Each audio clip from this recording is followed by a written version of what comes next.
اور اس صندوق کو لگا تالا آئے دن بدلتا، کبھی دونوں کمروں میں بند کر جاتا۔ وہ دوپہر کی روٹی سے بیٹھی رہتی، غسل خانے کے نل سے پانی پیتی رہتی۔ جب اس کی پہلی لڑکی ہوئی، سرما کے دن تھے، کمرہ ٹھٹرا تھا، سیلن زدہ ہوا دھوپ کبھی ہو کر نہ گزری، ٹھنڈ لگ گئی، نیلی پڑ کر مر گئی۔ وہ مردہ بچی کے ساتھ شام تک اکیلی رہی۔ چند دنوں سے ایک دیوار پر دھمک سی ہوتی تھی، جیسے اس پر مسلسل ضربیں لگائی جا رہی ہوں۔ یہ پڑوسیوں کے ساتھ والی دیوار تھی۔ ایک دن دبے پیروں اور بے وقت شوکت آیا تو وہ اسی دیوار کے ساتھ ٹکی بیٹھی تھی۔ کچھ ہی دیر میں اس دیوار پر ضربیں لگنے لگی، جیسے کوئی دیوار کے ساتھ لگا کوئی کھیل کھیل رہا ہو۔ کئی دنوں سے ایسا ہی ہو رہا تھا۔ شوکت نے آنکھوں سے سونگنا شروع کر دیا، پھر اپنا کان دیوار کے ساتھ لگا دیا۔ شاید کوئی بڑا وزنی فٹ بال تھا جو دیوار پر مارا جا رہا تھا۔ شوکت بڑا ڈنڈا اٹھا لایا۔ وہ شوکت کے پیچھے ہی کھڑی تھی۔ شوکت اس کی طرف دیکھتا، پھر اس پر نظریں ٹکائے شوکت پاگلوں کی طرح ضربے مارنے لگا۔ آخری 2 ضربے مار کر وہ اس پر جھپٹا۔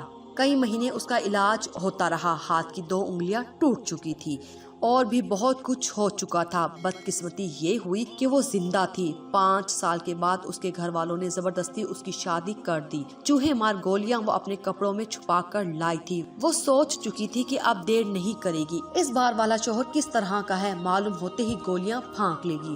وہ اندر آیا۔ تمہارا نام؟ رابعہ آواز دیتا وہ باہر نکل گیا۔ کمرے کے باہر کافی دیر تک دونوں کی آوازیں آتی رہی تھی، گڈ مڈ باتیں، سرگوشیاں، جیسے کوئی منت کر رہا ہے، التجا کر رہا ہے۔ وہ پھر اندر آیا۔ باہر سے کسی نے کنڈی لگا دی۔ اماں کنڈی نہ لگاؤ۔ اس کی آواز رند گئی۔ رابعہ کو رہ رہ کر چوہے مار گولیاں یاد آنے لگی۔ یہ قریب ہی کے بکسے میں رکھی ہیں، زیادہ دیر نہیں لگے گی نکالنے اور نگلنے میں۔ وہ اماں کرتا بیڈ پر آ کر بیٹھ گیا۔ اے دلہن، اس کی دھیمی آواز نکلی۔ اماں کی دلہن، ذرا ادھر مجھے دیکھ، جلدی سے دیکھ، بچوں سی آواز۔ رابعہ نے سر اٹھا کر دیکھ لیا۔ کٹا پھٹا سا منہ تھا۔ 9 عمری میں کنڈکٹر تھا ویگن کا۔ پنڈی سے مری ویگن لے جاتے پہاڑ سے نیچے آ گری۔ آدھا ہاتھ، 1 آنکھ کی بنائی، کٹا پھٹا بدصورت منہ۔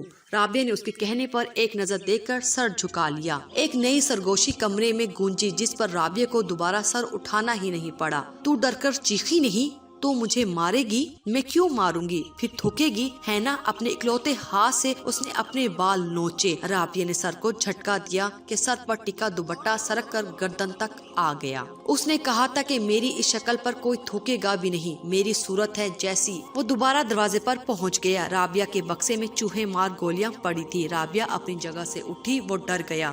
سن، میں تجھے چھوڑ دوں گا، جب چاہے طلاق لے لینا، میں نے نہیں کی یہ شادی۔ اس بار بھی اماں نے مجبور کیا، کہتی ہے مر جاؤں گی، بہت بیمار ہے اماں، میرا وعدہ ہے، قسم لے لے، میں چھوڑ دوں گا۔ رابعہ اس کے قریب کھڑی ہو گئی۔ وہ زمین پر بیٹھ گیا۔ اپنے اکلوتے ہاتھ سے اس نے منہ کو چھپانا چاہا، وہ خود میں سمٹ رہا تھا۔ رابعہ نے اس ہاتھ پر جو بامشکل کانی آنکھ کو چھپا رہا تھا اپنا ہاتھ رکھا اور اس کے پاس نیچے بیٹھ گئی۔